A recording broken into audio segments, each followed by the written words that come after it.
Welcome back to class, friends.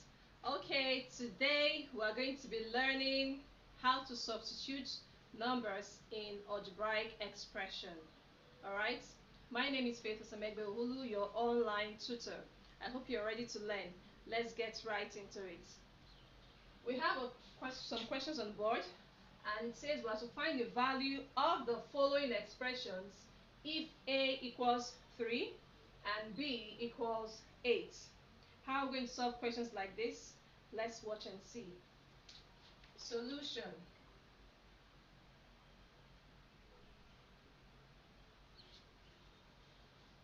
Question 1, we have 5 into brackets A plus B, where we're given A to be what?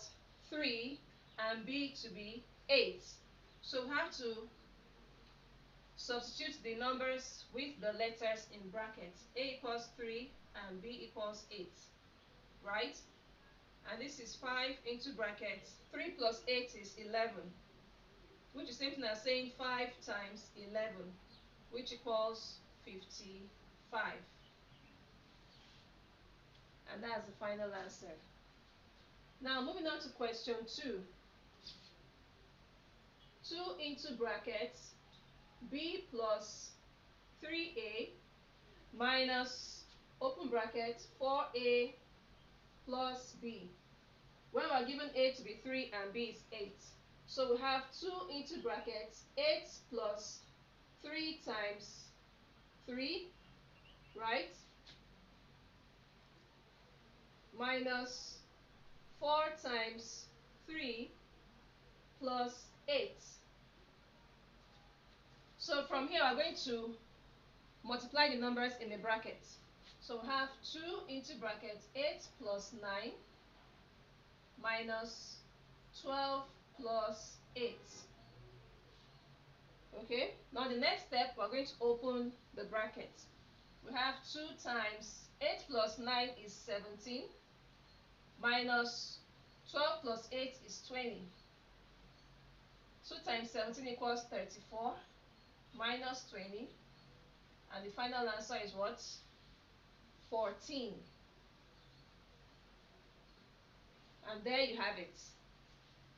Now moving on to question 3, we have A plus 12B over A, where A is given to be 3 and B to be 8. So we have 3 plus 12 times 8 over 3, right? Now this is 3 plus 96 over 3, plus 12 times 8 equals 96. So from here we can either divide this straight up. 3 into 3 give us 1. 3 into 96 will give us 32. So we have 3 plus 32 equals 35. And that's the final answer for this question. If you have any questions regarding substitution of algebra, please put it down in the comments section and I will attend to it immediately. Okay, please like the video, leave a comment in the comment section, share the video, and do not forget to lastly subscribe. I'll see you in my next video. Bye.